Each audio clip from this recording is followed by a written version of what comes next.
voudrait avoir avec Allah subhanahu wa ta'ala. Le premier conseil est d'invoquer Allah subhanahu wa ta'ala sincèrement et constamment.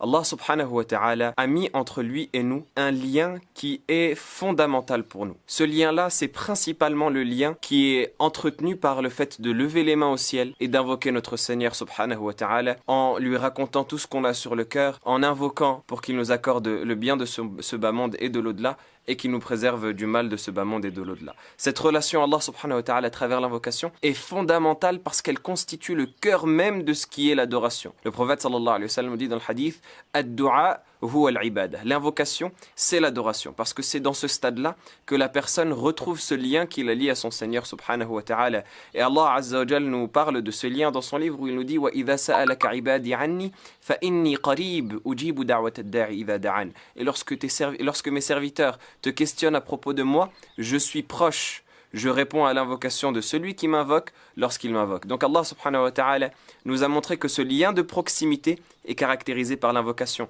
Je suis proche, je réponds à l'invocation de celui qui m'invoque lorsqu'il m'invoque. C'est-à-dire que ce lien-là doit être entretenu par l'invocation. Allah subhanahu wa ta'ala est proche de nous et veut de nous qu'on l'invoque. Et même Allah subhanahu wa ta'ala se met en colère lorsque nous ne l'invoquons pas. Le prophète sallallahu alayhi wa sallam dit dans le hadith « Man lam yas'alillah » celui qui n'invoque pas Allah, Allah se met en colère contre lui. Le deuxième conseil, c'est de lire le Coran, le livre d'Allah subhanahu wa ta'ala, fréquemment et avec méditation, en mettant l'intention d'appliquer ce que l'on va lire. La meilleure des choses pour se rapprocher d'Allah subhanahu wa ta'ala, c'est ce qui vient de lui directement. Et ce qui vient de lui directement, c'est sa parole, son verbe, le Coran qu'Allah azza wa jal a révélé au dernier et au meilleur des messagers qui est Muhammad sallallahu alayhi wa sallam. Allah subhanahu wa ta'ala nous a révélé ce Coran comme étant une miséricorde et une guérison pour ce qu'il y a dans les poitrines. Allah azza wa jal dit وَنُنَزِّلُ مِنَ الْقُرْآنِ مَا هُوَ شِفَاءٌ وَرَحْمَةٌ لِلْمُؤْمِنِينَ. Et nous révélons du Coran ce qui est une guérison et une miséricorde pour les croyants. Allah subhanahu wa ta'ala en a fait une miséricorde pour toi.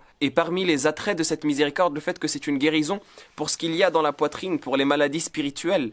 À chaque fois que tu lis le Coran et que tu médites le Coran et que tu mets l'intention d'appliquer le Coran, ta foi augmente obligatoirement. La preuve de cela, c'est qu'Allah azza wa jal dit إِنَّمَا الْمُؤْمِنُونَ الَّذِينَ إِذَا ذُكِرَ اللَّهُ وَجِلَتْ قُلُوبُهُمْ وَإِذَا تُلِيَتْ عَلَيْهِمْ آيَاتُهُ زادتهم إيمانا وعلى ربهم يتوكلون. Il dit, certes les croyants sont ceux qui lorsque Allah est évoqué, leurs cœurs sont épris d'effroi, de crainte, ils frémissent de crainte d'Allah subhanahu wa ta'ala.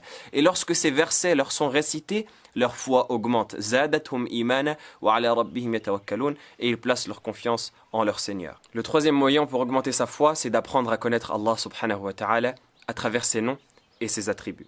On ne peut pas prétendre à être proche d'Allah subhanahu wa ta'ala si on ne le connaît pas. On ne peut pas prétendre à être proche d'Allah subhanahu wa ta'ala si on ignore même qui est notre Seigneur. Et le meilleur moyen qu'Allah subhanahu wa ta'ala nous a donné pour le connaître, c'est la manière dont il s'est décrit pour nous dans son livre et dans la sunna de son prophète sallallahu alayhi wa sallam, c'est-à-dire à travers les noms qu'il s'est donnés et les attributs qu'il s'est accordés. Et combien de noms et d'attributs connais-tu avec leur signification? Comment connais-tu ton Seigneur? Qui est Allah subhanahu wa ta'ala pour toi? Qu'est-ce que tu connais de ton Seigneur, toi qui peut-être connais beaucoup de choses, et c'est le cas pour nous tous, beaucoup de choses de la vie d'ici-bas, beaucoup de choses des loisirs, des futilités ou des sciences profanes. Toi qui connais autant de choses, qu'est-ce que tu connais de ton Seigneur? Qu'est-ce que tu connais de celui qui t'a créé?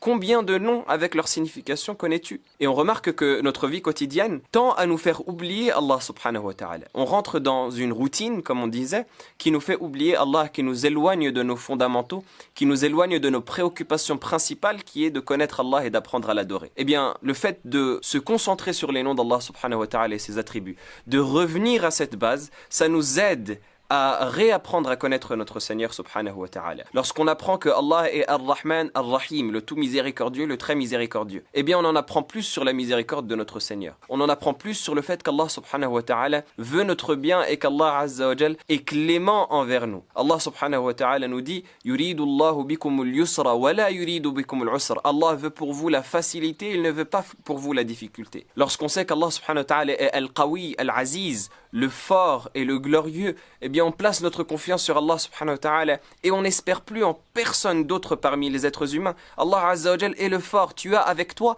Al-Qawi, le fort, Al-Aziz, le glorieux.